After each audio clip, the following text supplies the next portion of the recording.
Entre Mentores DLC es un podcast original de Efraín Mendicuti en exclusiva para Podimo. Probablemente alguna vez hayas escuchado por ahí que en distintas empresas existe una posición que se llama dirección creativa. Suena lindo, ¿no? Por un lado, dirigir y por el otro lado, ser creativa o creativo. Pero en realidad, ¿eso es todo lo que ese rol incluye? Si quieres aprender más sobre la diferencia entre un director creativo y un líder de equipos creativos, entonces este episodio es para ti.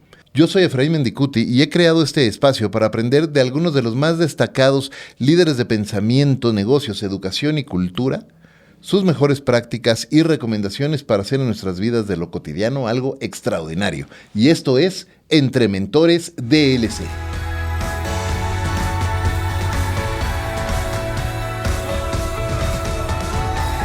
Si trabajas o has trabajado en la industria publicitaria o en la industria de entretenimiento, seguro que sabes del, para muchos, muy codiciado rol de director o directora creativa. Una serie de estereotipos y hasta clichés vienen a la mente cuando piensas en esto, desde la serie de Mad Men hasta personajes como Steve Aoki o Pharrell Williams. Romantizamos muchísimo la idea de lo que hace un director creativo. Idealizamos su día a día como si fuera muy glamoroso y sofisticado. Pero, ¿de verdad esta es la realidad? Acompáñenme a aprender la respuesta de la voz de un querido mentor y amigo que por años ha formado parte de algunas de las más icónicas campañas de marketing digital en la región y también de algunas de las más polémicas discusiones alrededor de la industria publicitaria. Autor del libro Una vida de creativo, acompáñenme a aprender del extraordinario Daniel Granata. Querido Dani, bienvenido Entre Mentores DLC. Hola Efraín, buenos días, ¿cómo estás? Muy bien, muy contento, qué privilegio volver a tenerte por acá ahora en esta nueva temporada de Entre Mentores. Y en este setup tan preparado, la otra vez estaba más... Empezamos, yo siempre les cuento... En MVP, ¿verdad? Estábamos Era un MVP, pero tal cual, ¿no? Yo siempre les cuento a las personas cuando empiezan a hacer un proyecto que todos necesitamos aprender a sentirnos cómodos con ser principiantes en algo. Totalmente. Y cuando empiezas a hacer algo desde el inicio, yo me acuerdo de ese episodio que grabamos hace, yo creo que 5 años. Cuando yo lo escucho, digo, ¿en qué baño estaban grabando? ¿No? Con un eco terrible y todo.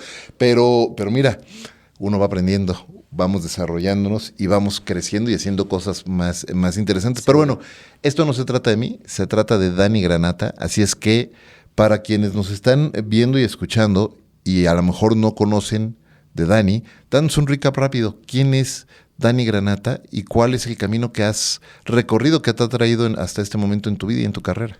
Claro, pues como bien dices, soy Daniel, soy un emigrante español que llegó a México hace 20 años, este año. Me he desempeñado en diversas facetas de industrias relacionadas con la creatividad y con la innovación. Yo estudié ingeniería, luego estudié antropología.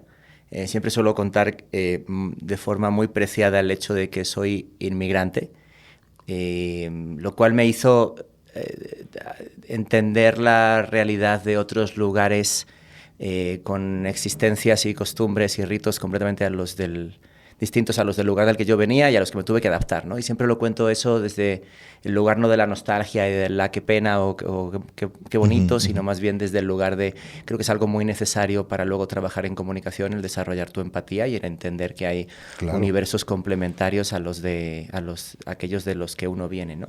Y en general ya con los años, pues la conclusión a la que he llegado para explicar mi vida es la de que soy un curioso profesional, que siempre ha intentado perseguir sus curiosidades, lo cual me ha hecho, pues, probablemente abandonar caminos que había recorrido, que consideraba que ya no me llevaban a descubrir cosas nuevas, y siempre he intentado tomar las decisiones desde la curiosidad y no desde el miedo, ¿no? Prefiero ver qué hay por este camino en vez de pensar qué pasará si dejo este en el que estoy ahora, ¿no? Lo cual a veces me ha llevado a lugares interesantes, a veces me ha llevado a lugares que ahora mismo, pensándolo hacia atrás, quizá no han sido tan interesantes, ¿no? Pero en general, pues uno sigue caminando y llega a un momento en el que, pues con los años también, todas las experiencias se conectan y uno pues evalúa la trayectoria desde un lugar no de cuestiones individuales, sino el todo, ¿no?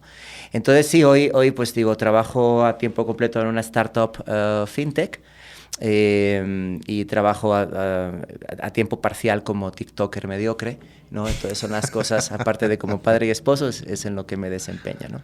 Por el camino he podido trabajar en publicidad, como consultor, en startups, he dedicado parte de mi vida a la academia y a la formación. Siempre he considerado muy valioso el hecho de compartir para luego recibir de regreso, y enos aquí. Muy bien, me encanta, y déjame destacar lo que acabas de decir, la importancia de la generosidad como principio de prosperidad.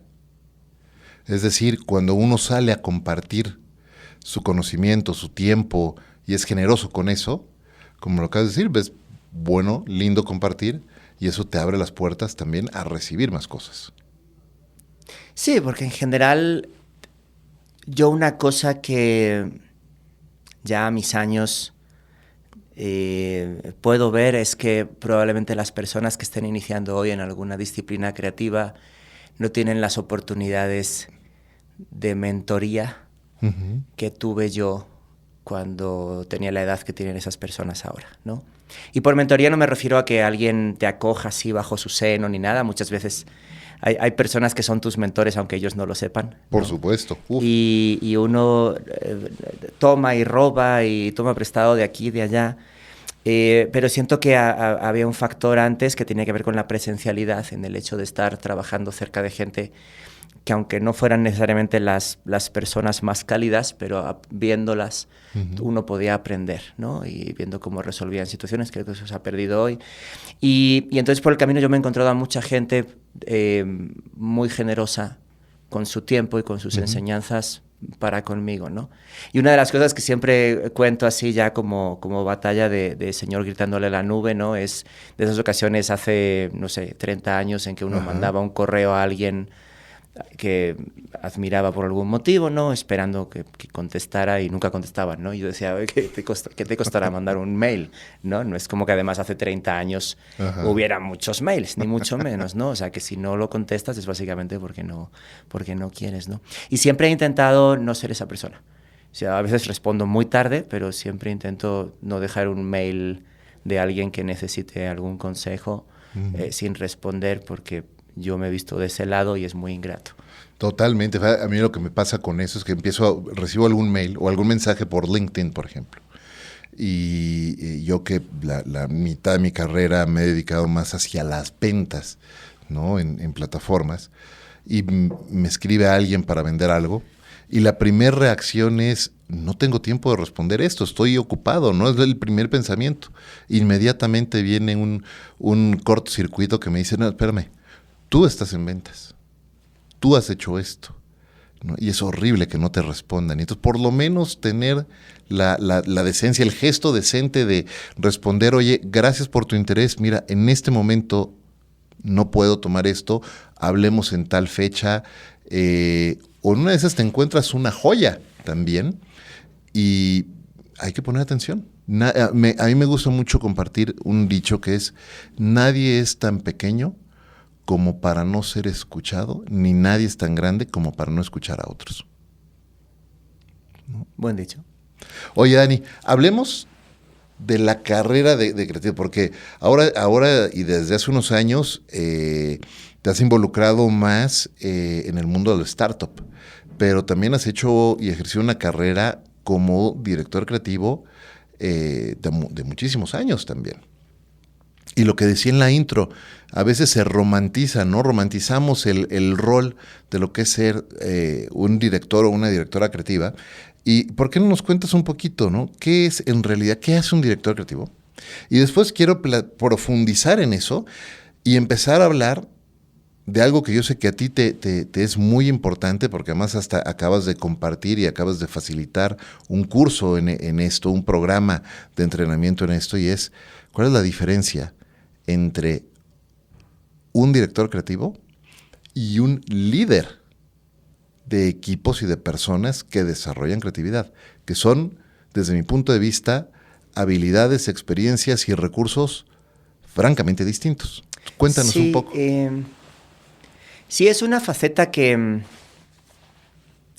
cuando uno trabaja en una industria específica, como por ejemplo la publicitaria, pesa mucho todavía la jerarquía. Y digamos que la jerarquía blinda muchas carencias de las personas que forman parte de ellas, ¿no? Y es una industria donde la experiencia es muy importante. Y el tener a gente de la que aprender, un poco regresando a esto, ¿no?, de lo que hablaba anteriormente, tener gente de la que aprender es muy importante, tanto para recibir buenos consejos como para recibir feedback muy duro y demás, pero en general hay un entorno compartido, que es lo que se llama la cultura de las compañías, ¿no?, en el que si te fijas bien, ¿no?, y tú lo has vivido también, muchas veces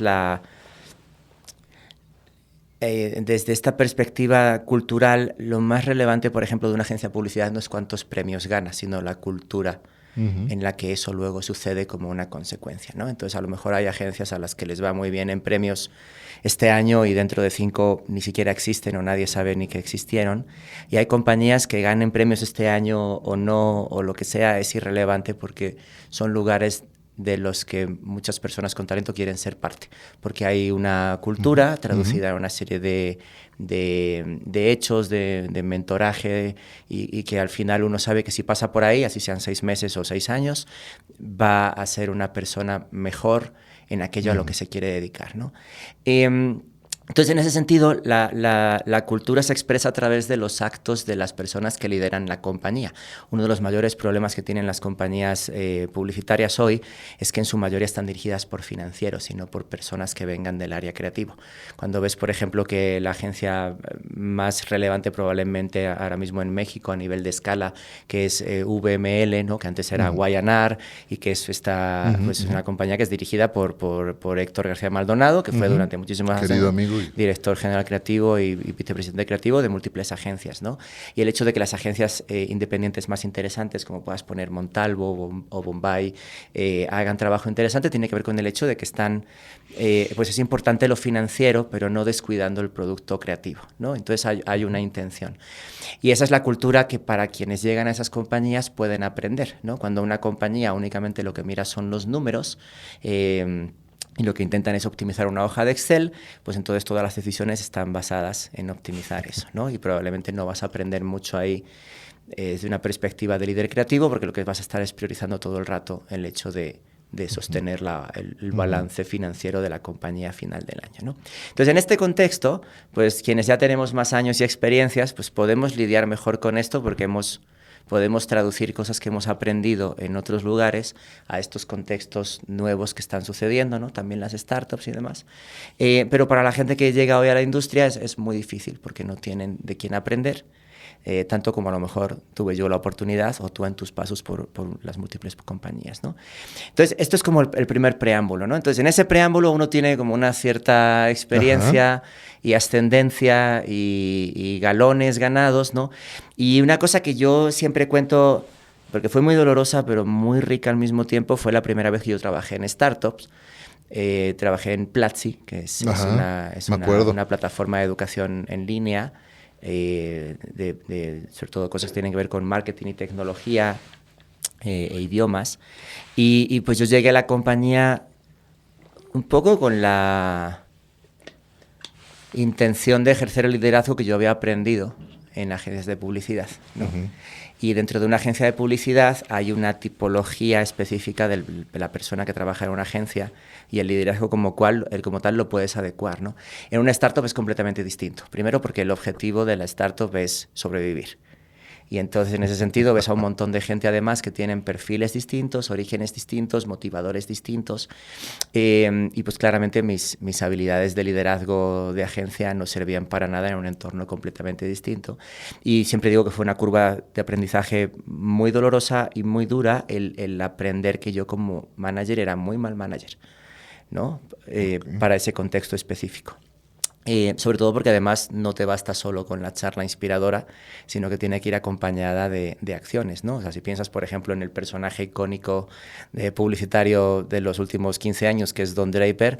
Don Draper era un buen creativo, era no tan buena persona y era un pésimo manager, ¿no? Era un pésimo socio de la agencia de la que era parte, ¿no? Entonces, en ese sentido, pues tuve que hacer el recableado de intentar comprender cómo uno es mejor manager a nivel general para aplicarlo primero en startup. Y con el tiempo lo que he aprendido es que muchas de las cosas que sé ahora, si las hubiera sabido hace 20 años, pues probablemente mi periplo en publicidad hubiera sido muy distinto, porque hubiera tenido como muchas mejores herramientas para lidiar con situaciones que hoy las tramito pues así, casi como sin ningún tipo de problema, ¿no? Pero en aquel entonces eran como aparentemente el fin del mundo, ¿no? Y eso que no se enseña hoy, y la gente que llega a la industria no tiene de quién aprenderlas, es el motivo por el que estoy tan involucrado en eso, ¿no? De cómo podemos regresar. ¿Cómo podemos solucionar parte de ese problema? Bueno, antes de esa pregunta, ahorita mencionaste, hay cosas que si tú hubieras sabido hace 20 años, los hubieras podido manejar de manera muy distinta. De manera muy táctica, muy práctica, una cosa que hayas aprendido que hubieras hecho totalmente distinto en esos años. La fundamental es entender que el rol de un director creativo, yendo a la pregunta original, el impacto que genera un director creativo o directora creativa ya no es a través de su capacidad creativa individual, sino que el impacto lo genera a través de lo que puede generar su equipo. Y entonces tiene que evaluar si el equipo está preparado para generar ese impacto o no. Y si el equipo no lo está, tiene que tomar decisiones desde las más generosas de ayudar a la gente a crecer, y otras duras en las que tiene que prescindir de gente, ¿no? Y durante mucho tiempo, y sigue pasando mucho, porque por lo general las personas que acaban como directoras creativas no son ascendidas en base a un mérito managerial, sino más bien porque no hay nadie que ocupe la plaza y te ascienden a eso, ¿no? Se sigue confundiendo mucho la labor del director creativo con este genio que tiene que seguir resolviendo cosas, cuando ya no es tu rol resolver las cosas, es tu equipo quien tiene que resolverlas. Exacto. Ahora. Entonces pasas de ser un creador a pasas de ser un jardinero. ¿Sí? Eres alguien que básicamente lo que hace es riega un jardín esperando que salgan flores. Hay veces en que necesitas regar las plantitas y hay veces en que necesitas quitar unas raíces y poner otras cosas, ¿no? Y eso no te lo explican. Entonces hay mucha gente que sigue confundiendo el rol del creativo, del director creativo, con el rol de este genio malentendido como Don Draper, ¿no? Claro. Que no es la manera en la que un equipo funciona. Oye, coincido contigo que hoy las generaciones que se están integrando a la fuerza laboral, que están empezando su carrera, están hasta cierto punto en desventaja versus generaciones previas, porque pues están encontrando con un ecosistema y una forma de trabajo muy distinta en la que nosotros comenzamos. Y entonces entran a una compañía donde a lo mejor la vasta mayoría del tiempo es vía remota, es virtual, y entonces en lugar de poder entrar a una etapa de vida, más que un lugar de trabajo, una etapa de vida donde te puedas rodear de personas de las que puedes aprender, donde tienes que empezar a establecer hábitos y rutinas y procesos de trabajo, a desarrollar tus habilidades de relacionamiento con los demás, Totalmente. A desarrollar empatía, muchas cosas que hoy no lo pueden hacer.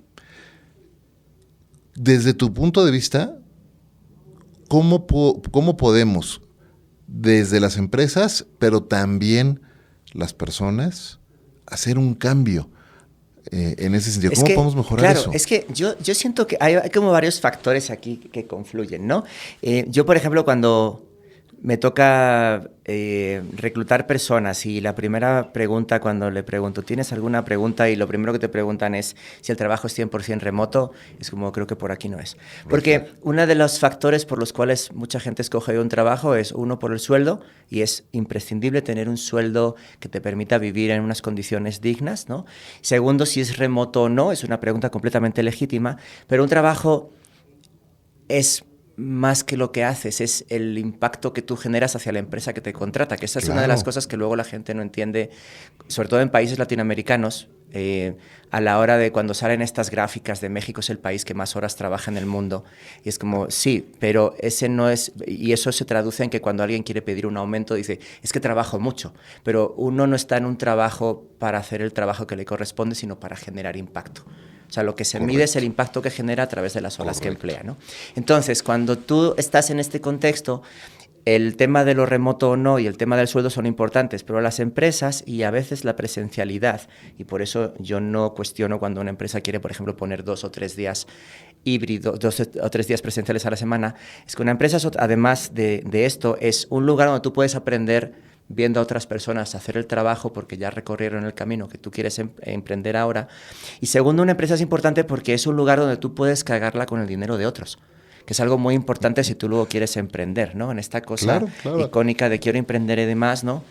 Pues está muy bien, pero salvo que seas muy pudiente o vengas de una familia muy pudiente, pues generalmente nunca aciertas a la primera. Entonces, estar en una empresa te va a ayudar a resolver un montón de cosas que si tú no tienes la habilidad de relacionarte con personas, en el momento que tú quieres emprender y descubres que necesitas a personas para hacer que tu emprendimiento nazca, crezca y sobreviva, ¿no? No vas a tener como el más mínimo tipo de capacidad para empatizar, para involucrar, para seducir, etc. Y eso es por lo que también hoy vemos un montón de compañías de gente que no tiene ninguna experiencia formativa como manager y que viendo cómo tratan a sus equipos dice son auténticos psicópatas, pero no porque necesariamente sean malas personas, sino porque no tienen ningún tipo de cimiento, ¿no? Entonces de repente agarran y se compran Radical Candor, ¿no? O quieren instalar el Brain Trust de Pixar, ¿no?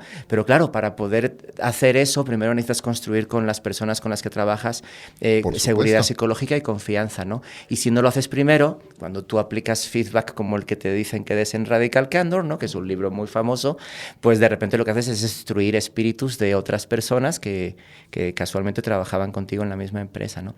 Y ese es un poco el contexto en el que estamos, ¿no? La necesidad de pensar en el trabajo no como un lugar que no tiene importancia y que sirve a un propósito porque somos muy cínicos hoy, ¿no? Sino que en última instancia hay que pensar primero en uno, ¿no? En lo que uno quiere para su carrera y cómo a través de la empresa en la que trabajas tú puedes aprender lo que necesitas para eventualmente volar solo o sola, ¿no? O irte a otra empresa o seguir creciendo en esa, ¿no? Y hoy vivimos en una época muy cínica donde, pues, por otro lado está muy cuestionado todo el tema de la excelencia porque se confunde con obsesión y la gente no quiere obsesionarse, ¿no? Y entonces, pues claro, hay un término medio entre que todo te importe un pepino y trabajar el número de horas que trabaja el CEO de NVIDIA, ¿no? Hay un amplio rango de intencionalidad y de dedicación que tú puedes dedicar a tu craft, a tu talento, etcétera, ¿no? Entonces, yo creo que es un desperdicio cuando alguien que tiene algún talento llega a una empresa y dice, solo es un trabajo, ¿no? Porque pues no es por la empresa, es por su persona lo que está dejando de ganar. Fíjate que ahorita que te escuchaba y me recordaste muchas cosas, pero una muy importante y es algo que también trato de compartir con mis equipos de trabajo con frecuencia, es, ahorita decías, tienes que saber qué quieres de tu carrera y déjame complementarlo, tienes que saber qué quieres para tu vida. Ajá. ¿Cuál es la vida que quieres vivir? ¿Cómo es la vida que quieres vivir? ¿Y en qué momentos? Porque el balance de vida no existe entre las 9 y las 5 de la tarde y después te vas a tu casa. Eso no es balance de vida. Lo que existe es cómo integras tu trabajo a la vida que quieres construir. Es un acercamiento muy, muy distinto. Y creo que a veces a las personas nos falta profundizar en esa conversación. Y una vez que te respondes eso, una vez que te cuestionas y te respondes eso, puedes empezar a elegir justo el tipo de trabajo que quieres hacer. Porque uno trabaja básicamente por 2 razones. Para pagarte la vida que quieres y para contribuir a un propósito.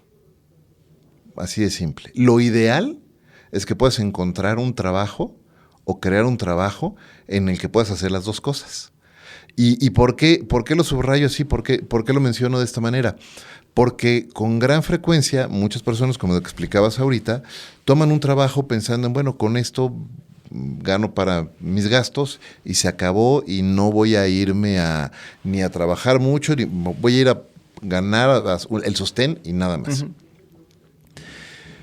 Y eso me parece gravísimo.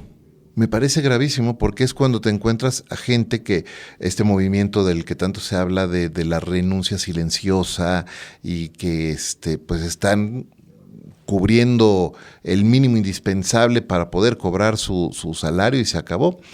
Y me parece una vida vacía, ¿no? Cuando nosotros nos contratamos en una organización, y es algo que yo platico con mucha frecuencia con distintas personas, y cuando nosotros nos contratamos con una organización, nos contratamos para resolver los problemas que la organización nos está pidiendo, no para que la organización nos resuelva los nuestros. Nosotros contratamos a otras personas para que nos ayuden a resolver nuestros problemas. Así es. Ese es el trueque, ese es el intercambio, punto, ¿no? En ese sentido, pues así, esa es la sociedad. Pero cuando te contratas en una organización esperando que te resuelvan tus problemas, ya entraste perdiendo, ya entraste frustrado, no vas a poder avanzar como quieres, no vas a poder contribuir a eso. Y ahorita mencionabas también, decías, bueno, también te puedes mover, y esa es la otra cosa. Cuando tú eliges trabajar en algún lugar, también tú eliges una serie de condiciones, ¿no? Es decir, la empresa te dice, oye, Dani, queremos invitarte a colaborar con nosotros uh-huh. para resolver estos problemas. ¿Le entras o no? ¿Estás capacitado para esto? Sí. ¿Te interesa? Sí. ¿Le entras? Y bueno, ok. Si te gusta, este es el salario que yo te puedo pagar, este es el paquete de compensación que te puedo dar y estas son las condiciones de trabajo que te puedo ofrecer. ¿Te interesa? ¿Te gusta? Órale, sí. Trabajamos y handshake, contrato y empiezas a trabajar. Si esas condiciones en algún momento ya no te gustan o ese problema ya no es el que quieres resolver y la situación ha cambiado, pues decide cambiar. Es decir, ya no puedes decir, oye, empresa, es que no estás siendo justa conmigo. No, a ver, hicimos un acuerdo, esto es lo que tú eligiste resolver y esto es lo que la empresa eligió hacer en este intercambio. Si las condiciones han cambiado, está bien, se vale que cambien. Pero entonces nosotros como personas tenemos que tomar decisiones también valientes y hacer esos cambios. Sí, no. Hay empresas terribles, ¿no? Y las circunstancias de vida cambian, ¿no? O sea, creo que lo que sí es, obviamente, quedarse en un escenario en el que tu única reacción es la queja o la displicencia o el cinismo, pues digo, tiene muchas aristas, ¿no? Obviamente cuando alguien cae en este tipo de escenarios, sería deseable que contara con alguien que fuera su manager, que le ayudara a tramitar en qué momento está, ¿no? De si es un tema de habilidad, si es un tema de deseo, porque pues por lo general pasa mucho entre personas que están muy capacitadas, pero llevan a lo mejor mucho tiempo en la misma compañía o que ven que la compañía ha cambiado varias veces de cultura y entonces pues caen en un lugar un poco de cinismo, ¿no? Y entonces pues probablemente es una situación distinta a la de alguien que acaba de llegar con todas las ganas, pero toda la torpeza, ¿no? Y entonces eso habla también de la necesidad de como managers de compañías de intentar... no hay una solución que aplique a todas esas personas, ¿no? Y las circunstancias son distintas y probablemente a una persona que tenga esta insatisfacción, pero problemas en casa, hay que tratar distinto el problema que a una persona que tiene una trayectoria, pero que está en un punto de cinismo absoluto, ¿no? Pero a lo que sí voy es que, pues obviamente no somos muebles, ¿no? Y tenemos agencia sobre cómo decidimos ese es mi punto, vivir nuestra trayectoria, ¿no? Nada más, sí hay veces en que, y más en este contexto económico de tanta incertidumbre, ¿no? A veces uno sí se queda en el hago lo mínimo que me corresponde, porque si hago más tampoco me lo están recompensando, ¿no? Lo cual en última instancia, pues probablemente hay algo que a lo mejor que reprocharle a esa persona, ¿no?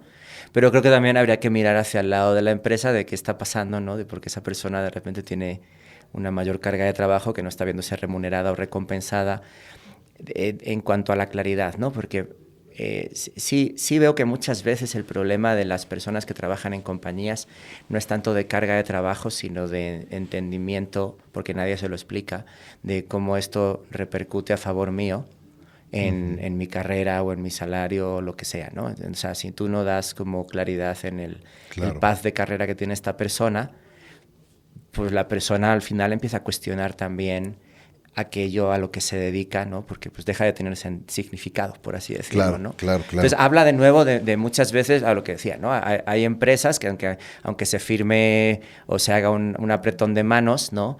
De repente descubres que la persona con la que te apretaste la mano no es la mejor persona para guiarte hacia adelante en tu carrera, ¿no? Pero necesitas el salario porque tienes que subsistir, ¿no? Y es como un espacio de grises donde ahora lo que sí hay es como, pues, renuncia silenciosa, ¿no? Es que la generación Z ya no quiere trabajar. Oye, espérate, estamos mirando también a los empleadores, o sea, como las personas que empleamos a personas estamos haciendo todo lo posible por ofrecer un lugar que sea interesante para trabajar, ¿no? O sea, es una conversación creo que tiene una complejidad elevada, ¿no? Y mucho que grises. discutir. Ajá. Mucho que discutir. Podemos pasarnos acá 3 horas más de episodio hablando de este tema, pero déjame cambiar un poquito de canal porque quiero regresar a hablar de Dani también, un poco de tu historia. Y es que, de alguna manera, querido Dani, con el tiempo y con el trabajo que has estado haciendo,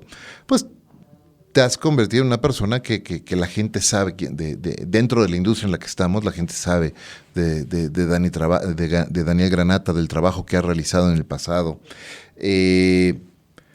Además, hace rato dijiste, y TikToker, y estás haciendo contenido, y llevas haciendo contenido. Yo creo que llevamos haciendo contenido casi al mismo tiempo, ¿no? Empezamos con los blogs. ¿Te acuerdas de Mecate? Muy jóvenes, sí. Con nuestro querido Pete, ¿no? En paz descanse. Uno de los primeros blogs de marketing, ¿no? Y empezar a hacer ese tipo de cosas, ¿no? Voy a sonar a tío viejito, ¿no? Pero pues es que empezamos con los blogs cuando todavía existía Blogspot, ¿no? Totalmente. WordPress no era WordPress. Y ya ni me acuerdo en qué plataforma teníamos. Creo que era Nink o algo así, donde estaba MKT. No me acuerdo qué plataformas usábamos. Pero el caso es que empezamos a generar contenido desde hace muchísimos años, ¿no? Primero con blogs, con artículos, libros, podcasts, programas en radio, etcétera. Ahora en TikTok y todo esto. Y eso requiere un alto nivel de vulnerabilidad. Porque contrario a lo que muchas personas piensan, ¿no? Que, bueno, ya se subió a hablar, ya está diciendo esto y es un momento de absoluta vulnerabilidad, de ponerte, hola, aquí estoy aquí al frente, estoy hablando de este tema y que piensen en lo que sea, para bien y para mal, ¿no? Sí. Cuéntame, ¿cómo empezas? ¿Cuáles son cuál fue tu proceso de decisión en ese sentido? Yo escribo para pensar mejor y escribo para mí. Y lo que sucede es que cuando lo compartes descubres que hay gente a la que no le importa nada, que es la mayoría de las personas. Hay gente que está en desacuerdo contigo y hay gente que está de acuerdo contigo, ¿no? Entonces, en cierta forma, es agnóstico del medio que uses para comunicarte. Pero en general, lo que a mí siempre me ha gustado, y yo, por ejemplo, disfruto mucho de dar charlas, pero muchas veces las sigo sufriendo. O sea, yo sí me pongo muy nervioso antes de salir a un escenario, aunque luego parezca que no. En general, uno tiene como mejor entendidos sus ansiedades, ¿no? Y entonces como que sabe, uno las trabaja, ¿no? Y como para entender mejor que si le das estructura a las cosas en vez de hacerlo todo desde cero es mejor, etcétera, ¿no? Pero en general la manera en la que veo esto en perspectiva es que es más importante la relevancia que lo viral, ¿no? Que creo que es algo que esta trayectoria que yo he tenido al menos, que es coincidente en muchos años con la tuya, tiene que ver con el hecho de no es tanto el punto de si en algún momento eres más o menos conocido para millones de personas, ¿no? Sino para el hecho de tener un criterio por el que vas caminando, al que se suma gente que generacionalmente ya no está en la misma etapa que tú, ¿no? Entonces, pues, por ejemplo, siempre cuento que al inicio, pues cuando yo empecé a hacer cosas en la web, ¿no? Pues por ahí finales de los 90 y demás, pues la gente que a lo mejor sabía de mí por unos motivos distintos que las personas que luego me conocieron en mi etapa publicitaria, que es distinta de la gente que a lo mejor luego me conoció porque tomó algún curso en línea conmigo, ¿no? Y es distinto de a lo mejor de la gente que ve un TikTok mío, ¿no? Entonces, pues digo, más allá de si han sido muchas personas, lo que yo valoro es el hecho de tener una opinión y un criterio al que siempre he intentado darle voz, y ha habido personas que a través de su atención o de su feedback me han hecho decir, ok, creo que esto que pienso es correcto, y otras que me han demostrado que mi opinión estaba totalmente equivocada, ¿no? Yo leo cosas a lo mejor que escribí hace 20 años y digo, esto claramente ya no es así, hasta cuestiono si fue así en el momento en el que lo escribí, claro. Pero eso es parte de llegar hoy y tener una serie de cosas como muy sólidas ya como creencias, ¿no? Y eso te hace también contemplar todo lo que llega con más sosiego, ¿no? O sea, por ejemplo, cada vez que alguien llega y dice la tal cosa está muerta, ¿no? La publicidad está muerta, o el management, todo siempre, cuando ves que encuentras a alguien que dice esto va a morir, porque tú también has sido alguien que dijo eso hace 20 o 25 años, te das cuenta de que estás hablando con alguien que tiene mucho entusiasmo y poco conocimiento. Que es, por ejemplo, lo que le pasa mucho a la gente que trabaja en tech cuando quieren meterse en otras industrias, ¿no? De repente dicen, la inteligencia artificial va a acabar con los médicos. ¿Y quién lo dice? Lo dice un tipo que sabe de algoritmos, en el mejor de los casos, ¿no? Y te das cuenta, esta es una persona que tiene mucho interés, tiene un punto de vista interesante probablemente sobre la industria, pero no conoce las bases de la industria a la que acaba de pronosticar que va a morir. Y entonces te das cuenta de que estás hablando con alguien que no tiene como las bases fundamentadas, y probablemente lo que quiere es llamar tu atención para venderte algo, ¿no? Que es algo que pasa hoy con la inteligencia artificial, ¿no? Es que hay muchas predicciones, las predicciones nunca buscan ser precisas, lo que buscan es ser escuchadas para venderte un curso, para venderte una consultoría, para venderte lo que sea, ¿no? Entonces, en ese contexto, pues a mí lo que me ha servido todos estos medios, más allá de la vulnerabilidad, me ha ayudado a entenderme mejor.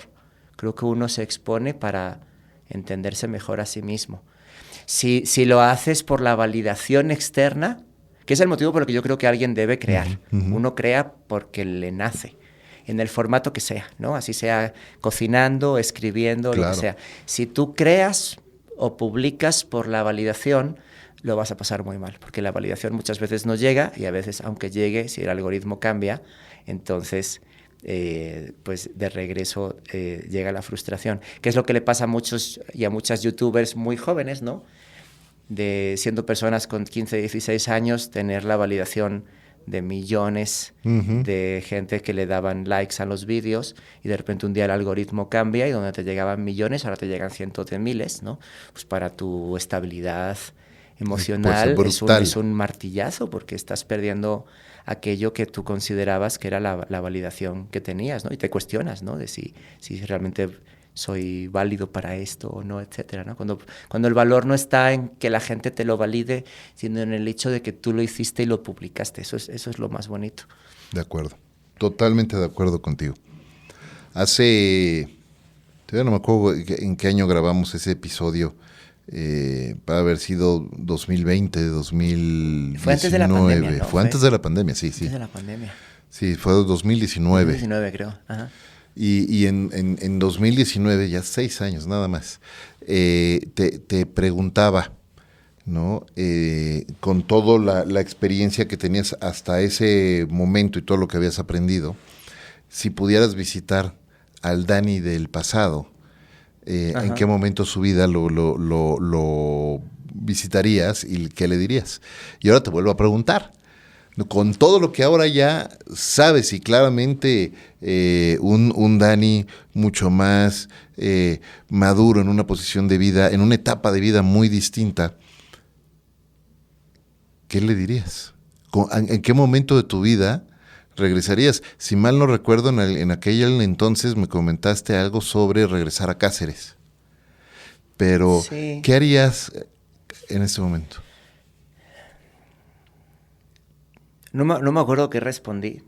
En general creo que yo no extraño ninguna versión pasada de mí. Muy bien. No hay no hay algo que yo haya hecho en la vida que me haya arrepentido. Creo que he tomado decisiones equivocadas que tomé pensando que eran correctas con la información y el conocimiento que yo tenía en ese momento, ¿no? Eso por el camino pues me ha hecho sufrir yo a veces he hecho sufrir a personas, tanto en lo profesional como en lo personal. No es que esté orgulloso, pero pues such is life, ¿no?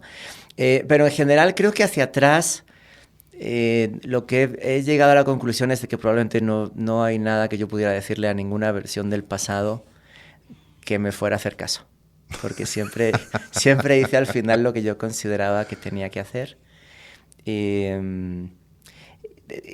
en general es un poco la manera en la que creo que es valiosa mi vida para mí. Uh-huh. En el hecho de que las decisiones que he tomado siempre han sido intentando encontrar cosas nuevas.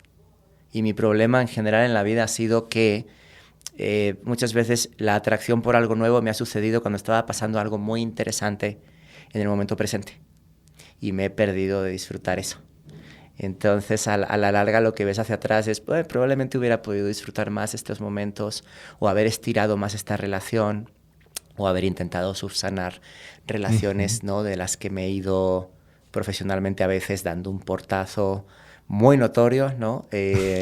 Y probablemente hacia atrás, pues, digo, te das cuenta de que las personas que considerabas que eran lo que fueran en ese momento, ¿no? Pues a lo mejor las trataste de manera mucho más dura de lo que la situación ameritaba, ¿no? Entonces probablemente intentaría decirle a cualquier Daniel que disfrutara más las cosas buenas que le pasaran o que le van a pasar, porque me han pasado cosas increíbles, ¿no? Pero no las he gozado lo suficiente y de eso sí me arrepiento.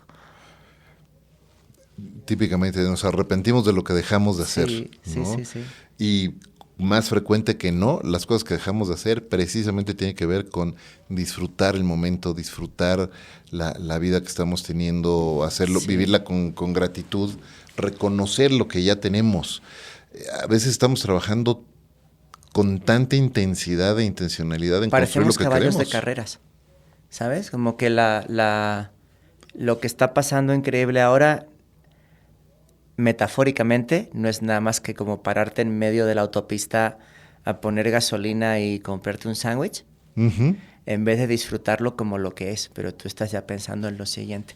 Sí. Y es una manera muy ingrata con uno mismo,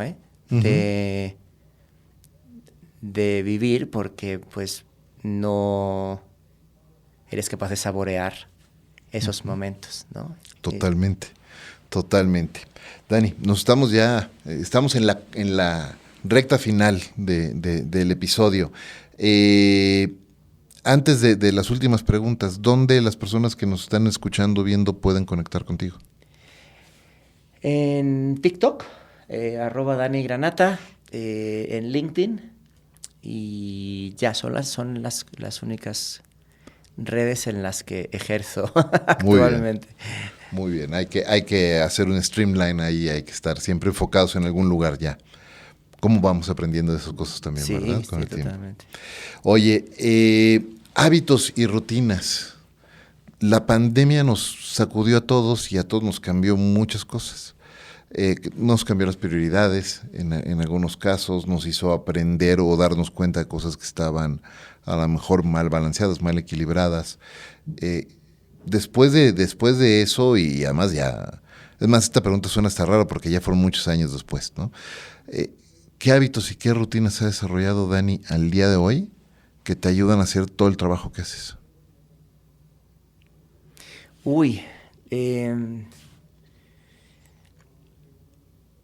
Más bien todo lo contrario. Agradecería tener más rutinas. Ajá. Pero mis días son muy variables, porque obviamente, pues cuando hablamos la última vez, pues yo tenía una hija. Ahora tengo una hija y un hijo, ¿no? Ya habíamos pasado una pandemia. En aquel entonces yo era mucho más ingenuo, porque todavía no había entrado a trabajar a ninguna startup. Creo que eso te curte de una manera, ¿no? Y una cosa que ha traído el trabajo remoto en general, que es una de las consecuencias de la pandemia. Estoy totalmente de acuerdo con lo que dijiste antes, de que creo que el balance vida-trabajo no existe para alguien a quien le gusta lo que hace. Creo que eso es... Totalmente. Y hacer las paces con eso. Más que tener ritos, he hecho las paces con muchas cosas. Mis días no tienen forma más allá de que me levanto a una determinada hora para hacer cosas de la casa. Pero luego mis días son muy cambiantes y no todos son iguales y me cuesta mucho tener una rutina, porque también por el trabajo de mi esposa, que es actriz, pues dependiendo de si tiene llamado o no llamado, el acomodo que tenemos familiar es lo que priorizo y en base a lo cual acomodo todo lo demás, incluido tiempo para mí, ¿no? Entonces, en ese sentido, lo que sí he aprendido a hacer las paces con muchas situaciones o con muchas cosas, ¿no? Que antes, si no se podía, por ejemplo, ir a hacer ejercicio, ¿no? Pues es como, ¿no? Estaba como mucho más contaminado que ahora, que es entender que hay ocasiones en las que se puede y otras no tanto, ¿no? ¿Qué más? Te diría que he descubierto la importancia de la terapia a nivel personal, ¿no? En el hecho de intentar comprender mejor cómo he terminado en situaciones para evitar que vuelvan a suceder, ¿no? Esa es una de las cosas que creo que más importantes que he aprendido en estos años.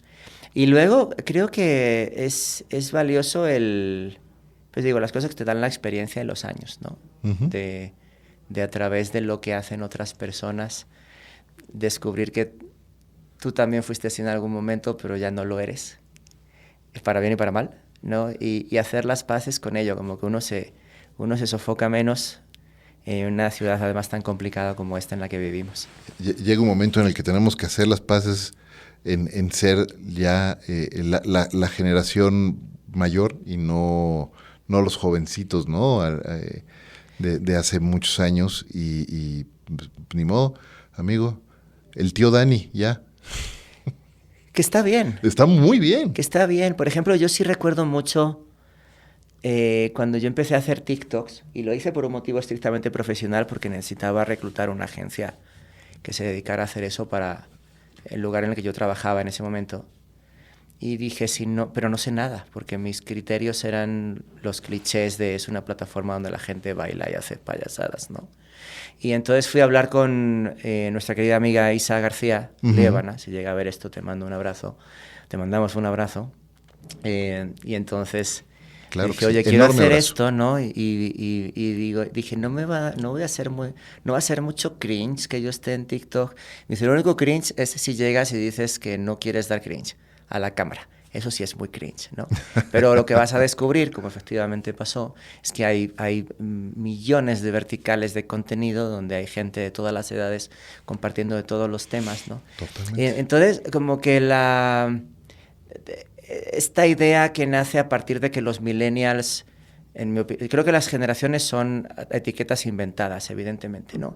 Pero hay una generación que estereotípicamente que es la que se denomina millennials, ¿no? Es la primera generación que se encuentra con la cámara frontal del iPhone en 2010, el iPhone 4, y es la primera generación que empieza a convivir con su imagen en vídeo y en audio de una forma mucho más recurrente, y es donde nace toda esta idea del cringe y pasar desapercibido, porque pues verse uno mismo, ¿no? Es muy desasosegante, ¿no? Y creo que eso culturalmente también va de salida. Y entonces el hecho, creo que una de las cosas que, aunque uno sea el tío Dani ya, ¿no? Pues ahí como con la edad uno también se quita de muchos complejos, ¿no? Totalmente. Como que ya empieza a valorar menos las opiniones malintencionadas, voy a decir, ¿no? Y se queda con las buenas. Y eso ayuda mucho también a vivir más ligero. Me encanta eso. Querido Dani, la pregunta igual que hace unos años compartimos, y es la principal, la premisa de este podcast, es aprender de grandes mentores como tú, cómo hacen en su vida de lo cotidiano algo extraordinario. Así es que hoy, con todo los cambios, la evolución, la madurez y todo lo que ha ido cambiando en tu vida, cómo Daniel Granata hoy hace en su vida de lo cotidiano algo extraordinario. Valoro mucho la capacidad de estar en el presente. Creo que en el momento en el que aprendes eso, y es muy difícil de aprender, porque no nada más es meditar 8 minutos en una app de teléfono y ya, o sea, es un hábito de deliberadamente estar consciente de que cuando te habla tu esposa o tu hijo, estar presente y mirarles a los ojos y hacerles saber que te están escuchando. Y eso se traduce también a la manera en la que uno trabaja con su equipo o le presenta una idea a un cliente o le da clase a alguien, en el hecho de que la persona que tienes delante sepa que aunque sean 3 minutos, es el 100% de ti, esos 3 minutos. Eso es algo que, si hubiera sabido hace 20 años, probablemente muchas de las cosas que me he perdido emocionalmente, las hubiera disfrutado más. Y eso es lo que estoy intentando hacer ahora, ¿no? Estar presente es algo que si lo logras, si además tienes la fortuna de estar rodeado de gente que te quiere o que te aprecia o que te valora, es muy valioso. No te hace que te duelan menos los problemas, pero sí los tramitas desde un lugar distinto al lugar de la ansiedad, que es como... Me acaban de poner una junta con mi jefe el viernes a las 5 de la tarde. ¿Qué va a pasar? ¿No? O sea, no sé, cuando llegue a las 5 de la tarde lo descubriremos, ¿no? Entonces, eso que suena muy pachamama a veces, pero creo que es importante, como el tener capacidad de presencia es muy valioso y es lo que intento aplicar. Muy bien, perfecto. Me encanta estar presente. Qué difícil, qué gran trabajo es actuar con intencionalidad y es duro, pero me encanta. Gracias por ese consejo y gracias de nuevo por acompañarnos, por acompañarme aquí en Entre Mentores DLC, por animarte a venir de nuevo. Muchas gracias. A ti. Como siempre, todo mi reconocimiento por todo el trabajo que has hecho. Platicar contigo siempre es una delicia y aprender mucho de todo lo que traes en la mente. Es que muchas gracias por eso. Y muchas gracias también a todos ustedes por escuchar este episodio de Entre Mentores DLC. Recuerden compartir este episodio y todos los episodios de Entre Mentores DLC, porque estoy seguro de que entre sus amigos y familiares y seres queridos hay muchísimas personas que de verdad se pueden beneficiar muchísimo de las lecciones y mejores prácticas que grandes mentores como hoy Daniel aquí nos están compartiendo. Gracias también, como todas las semanas, a Podimo, y esto es Entre Mentores DLC. Hasta la próxima. Entre Mentores DLC es un podcast original de Efraín Mendicuti en exclusiva para Podimo. Realización por parte de Truc por Juan Carlos Robles, Andrea Sánchez, Carlos Márquez y Emanuel Tobar. Producción ejecutiva por Podimo con Eric Román.